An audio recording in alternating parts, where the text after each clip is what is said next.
L'eau du ballon avait ce goût étrange d'inachevé. L'air était tiède, presque collant, et les volets mi-clos laissaient filtrer des lueurs bleues qui dansaient sur le parquet ancien de mon appartement. Le ventilateur au plafond tournait lentement, brassant les souvenirs au lieu de l'air. J'étais réveillée depuis longtemps, allongée sur les draps froissés, le cœur un peu trop rapide, les pensées un peu trop floues. Je portais ma nuisette en satin ivoire, fine et douce, à peine un souffle sur ma peau, un tissu que je n'avais pas osé remettre depuis que tout avait commencé à changer. Il était 4h17, trop tôt pour se lever, trop tard pour faire semblant de dormir. J'entendis des pas dans le couloir. Je reconnus sa démarche immédiatement. Camille, mon fils, 23 ans, de retour à la maison depuis la fin de ses études en architecture à Grenoble. Sa silhouette avait changé, plus large, plus posée. Et dans ses yeux, un calme troublant. Il m'avait toujours impressionné par sa sensibilité, sa manière de voir les choses, mais depuis quelque temps, quelque chose avait changé. En lui. En moi aussi. Notre appartement dans le vieux Lyon craquait au moindre pas.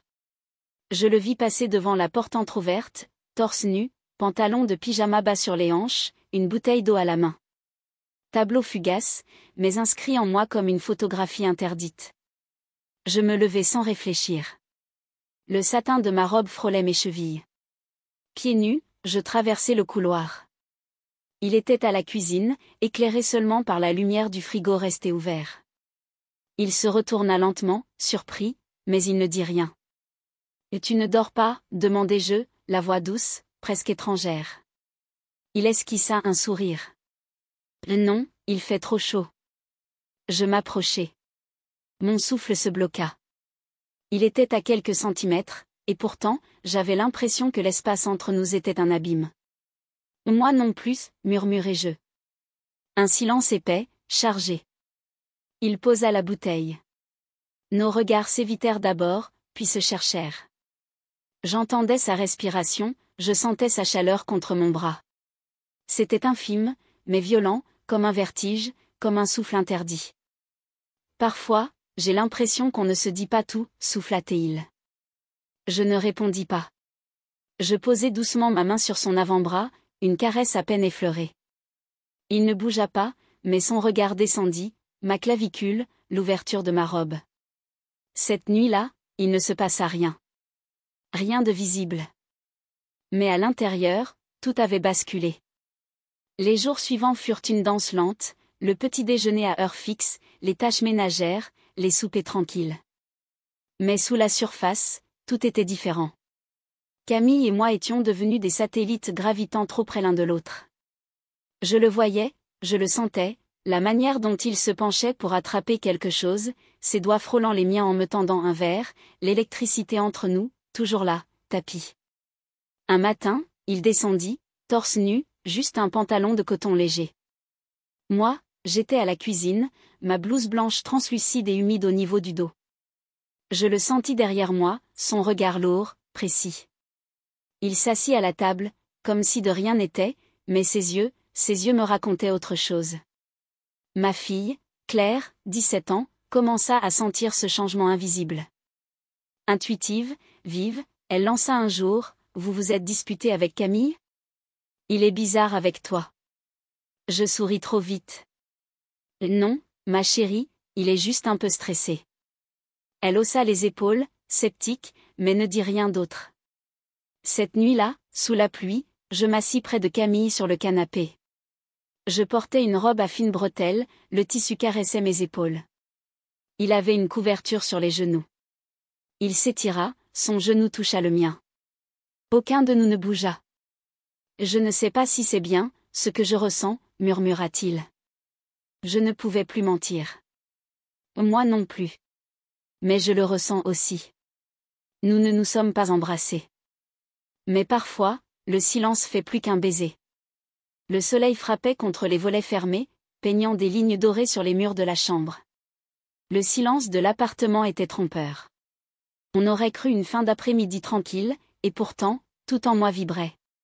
Camille était quelque part, dans sa chambre peut-être, et moi, je n'arrivais plus à respirer normalement depuis des jours. Je portais une jupe fluide couleur sable et un petit débardeur blanc dont les bretelles glissaient sans cesse. Pas de soutien-gorge, juste le tissu sur ma peau encore tiède de la douche. J'étais dans le salon, feuilletant un vieux magazine de décoration sans vraiment lire. Mon esprit était ailleurs. Quand Camille entra dans la pièce, ses cheveux encore humides, un t-shirt légèrement trop petit collé à son torse, je sursautai intérieurement. Il s'approcha du buffet, prit un verre, me jeta un coup d'œil rapide, comme s'il craignait de s'y perdre, et puis il s'assit, silencieux. Le tissu de son pantalon laissait entrevoir ses chevilles nues. Je me surpris à fixer ce détail, comme si toute l'attention passait désormais par les choses qu'on ne regarde jamais point. « Tu veux quelque chose ?» demanda-t-il, la voix un peu rauque. « De l'eau, peut-être. » Il se leva, s'approcha de moi, très près, trop. Je sentais le parfum léger qu'il utilisait, des notes de mousse et de bois. Il me tendit le verre. Nos doigts se touchèrent, une seconde, puis deux. Aucun de nous ne retira sa main. Je baissai les yeux. Le verre était froid, ses doigts, eux, brûlants. « Tu veux t'asseoir ?» proposa-t-il doucement. Je hochai la tête. Nous étions seuls. Claire était sortie chez une amie. La ville, de l'autre côté des vitres, bourdonnait faiblement, comme un écho étouffé. Nous nous assîmes. Il posa la main sur l'accoudoir, juste à côté de la mienne. Une mouche bourdonna, puis s'éloigna. Un rideau bougea dans le vent. Tout semblait suspendu. Et puis, sa main toucha la mienne, lentement, délicatement. Pas un geste d'amant, ni de fils. Un geste hors du monde. « Maman, » murmura-t-il, « il faut qu'on parle. » Je sais. Je t'ai vu, l'autre jour, dans la cuisine. Tu savais que je te regardais? Non. Je fermai les yeux. Oui. Il se leva, fit 2 pas, revint vers moi. Il s'agenouilla. Ses yeux me fixaient, profonds, agités. Son souffle soulevait à peine le bas de ma jupe. Il leva la main, la posa sur mon genou. Je frémis. « Je ne veux pas te blesser, » dit-il, « mais je n'arrive plus à faire semblant. » Je pris sa main, la posai contre ma joue. Je ne savais plus ce que je faisais. Mon cœur battait trop fort. Je me penchai, sans réfléchir, jusqu'à ce que son front touche le mien. Un baiser? Non, toujours pas. Mais un souffle partagé, comme si nos lèvres se frôlaient dans un rêve dont on ne veut pas se réveiller point soudain, un bruit. La serrure. Claire était rentrée. Je me levai d'un bond, reculant trop vite. Camille se releva, détourna le regard. Quand elle entra, nous étions à 2 mètres l'un de l'autre, mais l'air restait dense. « Salut », dit-elle, jetant son sac. « Il fait une chaleur de dingue, aujourd'hui. » Elle ne remarqua rien. Ou elle fit semblant point le soir venu, je restai longtemps sous la douche. L'eau ruisselait sur mes épaules, mes cuisses, mes chevilles. J'avais mis un gel douche au parfum de fleurs d'oranger, que j'utilisais rarement. Il me rappelait une époque où je me sentais désirable, libre. Je me regardais dans la glace embuée. J'avais les joues rouges, les yeux fiévreux. Je nouais autour de moi ma robe de chambre en lin clair, légère, presque transparente sous certaines lumières. Rien en dessous. Camille frappa à la porte de la salle de bain. « Tu vas bien ? » « Oui, entre. » Il entra, resta à distance, mais me regarda, vraiment. Ses yeux me déshabillèrent en silence. Et cette fois, je ne fis rien pour me cacher. « Tu es belle », dit-il simplement. Je souris, mais ce n'était pas de la joie. C'était une douleur douce, un abandon. Il me tendit une petite boîte. « Je suis passé chez un brocanteur, aujourd'hui. J'ai vu ça, j'ai pensé à toi. » J'ouvris, un bracelet ancien, fin, avec une perle de verre rouge au centre. Mes doigts tremblaient. « Merci. » Je levai les yeux. Il était si proche. Je sentis sa main frôler mon poignet, attacher le bracelet lui-même. Il resta ainsi, les doigts autour de mon poignet, et puis son pouce glissa doucement le long de ma paume. Je n'étais plus capable de parler. Nous ne fîmes rien. Pas encore. Mais le désir, lui, avait déjà tout consumé. Il faisait chaud, une chaleur moite qui collait au mur comme une seconde peau. Lyon semblait figé, presque irréel, dans la torpeur de l'après-midi. Claire était partie pour 2 jours chez son père, et l'appartement avait ce calme rare, ce silence qui amplifie chaque bruit du parquet, chaque soupir. Camille était quelque part à l'étage, probablement dans le grenier, comme souvent ces derniers jours. Moi, j'essayais de lire, de ranger, d'occuper mes mains, mais rien n'y faisait. Mes pensées dérivaient toujours au même endroit, à lui, à la manière dont il me regardait, au frôlement, au silence qui durait trop longtemps, aux mots retenus entre ses lèvres. Et au mien. Je portais une robe d'été en coton blanc, simple, sans manches, fine et souple, qui tombait jusqu'à mes genoux. Elle sentait la lavande, le linge frais, l'innocence. Et pourtant, aujourd'hui, elle me semblait presque trop douce pour cacher ce que je ressentais. Vers 6 heures, j'en pouvais plus. Mon corps avait besoin d'eau, d'un choc, d'un geste. Je marchais jusqu'à la salle de bain. Les volets à demi clos créaient des bandes de lumière chaude sur le carrelage. J'ouvris le robinet, laissai l'eau tiède remplir la baignoire.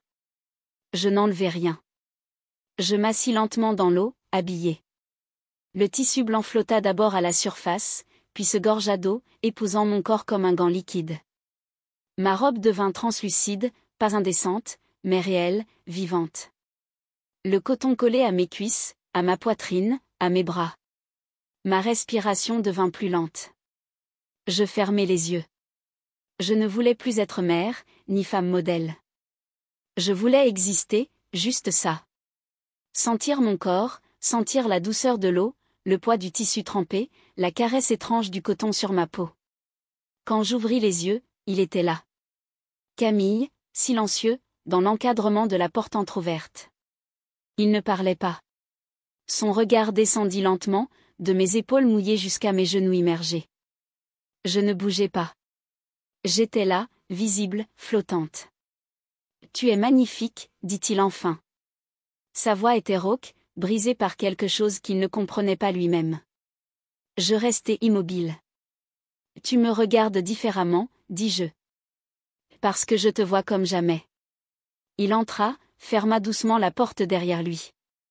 Je sentis mon cœur cogner contre mes côtes. L'eau glissait le long de mes bras, tiède et douce. Il s'assit sur le rebord de la baignoire, à côté de moi. Je tournai la tête vers lui. Nos visages étaient à quelques centimètres. Son odeur, cette senteur boisée et propre, m'enveloppa. « Pourquoi tu ne dis rien ?» murmurai-je. « Parce que j'ai peur de ce que je pourrais dire. » Il tendit la main, hésita, puis effleura doucement ma manche trempée. Ses doigts se refermèrent sur le tissu gorgé d'eau, puis glissèrent jusqu'à mon poignet. Il ne me regardait plus dans les yeux, mais je savais. « Je devrais sortir, dis-je. » « Non, reste comme ça. » Son ton n'avait rien de dominateur. C'était une supplique, une confession. Je fermai les yeux à nouveau. Sa main glissa lentement sur mon bras, caressant à travers la robe mouillée. Le tissu collait, amplifiant chaque geste. Je sentais tout, trop. « C'est mal, Camille. »« C'est vrai, » répondit-il. Je posai ma tête contre son bras. Il ne bougea pas. Je sentais ses muscles se tendre, puis se relâcher. Juste un moment, soufflai-je. Et nous restâmes ainsi, l'eau autour de moi, lui à côté, sa main sur mon bras, l'évidence suspendue. Cette nuit-là, je me glissai dans mon lit avec ma robe humide, sans la changer. Je voulais garder la sensation. Je voulais que mon corps garde la mémoire de l'eau, de lui, de nous. Le samedi s'étira lentement, comme une note tenue trop longtemps. Lyon étouffait sous la chaleur, et l'appartement semblait vibrer sous le poids d'un non-dit. Claire avait passé la nuit chez une amie. Nous étions seuls. Je descendis doucement l'escalier, mes sandales effleurant les marches sans bruit. J'avais mis une robe rouge foncée, en lin fin, avec un col carré et des bretelles larges. Rien de provoquant, mais quelque chose dans la coupe soulignait la peau de mes épaules, la ligne de ma clavicule. Et dessous, je ne portais rien. Je me persuadais que c'était à cause de la chaleur. Dans la cuisine, je fis couler un peu de thé glacé à la menthe. Mes mains tremblaient à peine. J'entendis des pas derrière moi. Je le reconnus tout de suite. Camille. Il entra sans un mot, torse nu, portant simplement un pantalon de coton clair, trop léger, trop bas sur ses hanches. Il s'arrêta derrière moi. Je sentis sa présence avant même de l'entendre respirer. Un frisson me traversa, lentement.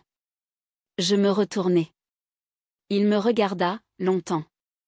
Son regard descendit, puis remonta, s'attardant au creux de mon cou, à l'ombre entre mes clavicules, au tissu tendu sur ma poitrine. « Tu savais que j'étais là », dit-il doucement. Je ne répondis pas. « Tu l'as mis pour moi. » Je pris une inspiration, tentai de sourire, mais mes lèvres ne suivirent pas, je ne sais plus pourquoi je fais les choses. Il s'approcha, pas trop près, juste assez pour que je sente la chaleur de son corps. Moi non plus, murmura-t-il point un silence, chaos vibrant. Puis il leva la main, lentement. Il ne me toucha pas. Il s'arrêta à quelques millimètres de ma peau, juste là, au-dessus de mon bras. Son doigt suivait la ligne invisible entre l'épaule et le col de ma robe, sans jamais me toucher. Je retenais ma respiration. « Je pense à toi », avoua-t-il. Tout le temps. Je sentis mon cœur s'emballer. J'avais envie de m'éloigner, de rire, de pleurer, mais je restais là, figée, vivante. « Ce qu'on ressent, ce n'est pas normal, dis-je. »« Mais c'est là, » répondit-il. Il recula d'un pas, soudain tendu, sa mâchoire serrée. Il regarda ailleurs. « Il faut qu'on arrête. » Je baissai les yeux. La lumière du matin filtrait à travers les volets, découpant nos ombres sur le sol en bois. « Tu as raison. » Mais aucun de nous ne bougea. Je m'assis sur le canapé. Il resta debout, à quelques pas. Je crois qu'il avait peur de ce qui arriverait s'il s'approchait encore. Et moi, j'avais peur qu'il ne le fasse pas. Le reste de la journée se passa dans une lenteur étrange. Nous nous évitions sans vraiment fuir, des regards échappés, des gestes arrêtés, des phrases jamais dites. Le soir, alors que le soleil tombait sur les toits du Vieux Lyon, je sortis sur la petite terrasse. Je portais une chemise blanche oversize, volée à un souvenir lointain, tombant jusqu'à mes cuisses. Dessous, rien. L'air frais me caressait les jambes. J'arrosais les plantes lentement, presque mécaniquement. Puis je l'entendis. C'était lui. Il se plaça derrière moi, à bonne distance. « Tu es belle, dit-il, même quand tu fais semblant de ne pas l'être. » Je ne me retournai pas. Je continuai à arroser les géraniums. « Tu devrais aller dormir. » « Je n'y arrive pas. » Silence. Puis il ajouta, « Tu sens bon. » Je souris, un peu triste. « C'est juste du savon. » À la lavande. Je sentis qu'il s'approchait, très lentement. Il ne me toucha pas, mais je sentis son souffle, là, tout près de ma nuque. « Il faut qu'on tienne bon, » dit-il, d'une voix cassée. « Oui, il faut. » Et il repartit. Je restai seul sur la terrasse, le cœur battant, les cuisses serrées, les yeux fermés. C'était ça, notre histoire, un feu qu'on refusait d'allumer, mais qui brûlait quand même. Le lendemain matin, la lumière perçait doucement à travers les rideaux. Je n'avais pas dormi. Allongé sur le dos dans ma chemise blanche froissée, je fixais le plafond sans le voir. Mon cœur battait au rythme de souvenirs récents, ces mots, ces regards, ces gestes qui frôlaient sans jamais toucher. Camille n'était pas dans l'appartement. Je le sentais, comme si son absence avait creusé un vide dans l'air même que je respirais. Je me levai, pieds nus, et marchai jusqu'à sa chambre. La porte était entr'ouverte. Son lit, fait, trop bien fait. Une valise au sol, ouverte, remplie. Non, pas maintenant. Je m'approchai. Il y avait des chemises pliées à la va-vite, ses carnets de croquis, quelques livres. Sur le dessus, un t-shirt qu'il mettait souvent pour dormir. Je le pris. Il avait encore son odeur, une chaleur discrète, presque douloureuse. Derrière moi, j'entendis ses pas. Je me retournai. Il était là, vêtu simplement, un jean, une chemise sombre. Une tenue de départ. Nos regards se croisèrent. Tout était là, dans ce silence, ni colère, ni regret, seulement cette fatigue dans ses yeux, une décision. « Et tu pars » dis-je. Il hocha la tête, sans fuir mon regard. « C'est mieux. » « Pour toi » Pour moi, pour Claire. Il marqua une pause. Avant qu'on fasse quelque chose qu'on ne pourra plus effacer. Je ne répondis pas. Ma gorge se serrait. Où tu vas? Mon ami Léo a une maison à Montpellier. Il m'a proposé de m'héberger un moment. J'ai besoin de distance. Et toi aussi. Il s'approcha lentement. Et cette fois, il ne me toucha pas, mais il se tint si près que je sentais son souffle. Ce qu'on a vécu, même sans geste, c'était réel. Je fermai les yeux. Une larme glissa sur ma joue. Il la regarda, sans rien dire. Je n'ai rien fait, Camille, dis-je dans un souffle. Rien que je pourrais nommer. Moi non plus, répondit-il. Et pourtant, tout est là. Je reculai d'un pas. Mes jambes tremblaient. Claire, elle sait. Elle ressent. C'est suffisant. Il attrapa sa valise, la ferma lentement, puis se tourna une dernière fois vers moi. Je ne t'en veux pas. Je hochai la tête. Je ne pouvais plus parler. Il ouvrit la porte et sortit sans se retourner. Les jours suivants furent étrangement silencieux. Claire rentra le soir même, joyeuse, mais quand elle vit le vide dans la chambre de Camille, son regard changea. Elle ne dit rien, mais ses gestes étaient plus lents, ses phrases plus rares. Un matin, je trouvai une enveloppe glissée sous ma porte. C'était un dessin de moi, dans la baignoire, ma robe mouillée, mes cheveux tombant sur les épaules, mes mains croisées sur les genoux. Dessiné avec une tendresse qui serrait le cœur. Au dos, une phrase, ce qu'on n'ose pas nommer reste en nous, plus fort que tout. Je t'emporte avec moi, là où rien ne sera dit, mais tout sera gardé point le temps à passer. Je marche souvent au bord du Rhône. Je porte des robes légères, même en automne. Je regarde les jeunes hommes dans la rue, parfois, sans m'en rendre compte, je cherche un regard qui ne viendra plus. Et pourtant, il y a des nuits où je rêve encore de lui, de ses yeux, de ses gestes retenus, du frisson du presque. Une semaine avant Noël, je reçus une carte postale. Aucune signature, juste un dessin d'une terrasse au soleil et une phrase griffonnée, je rêve encore de la lavande. Je souris. Et je me demande, est-ce fini, ou le début d'autre chose?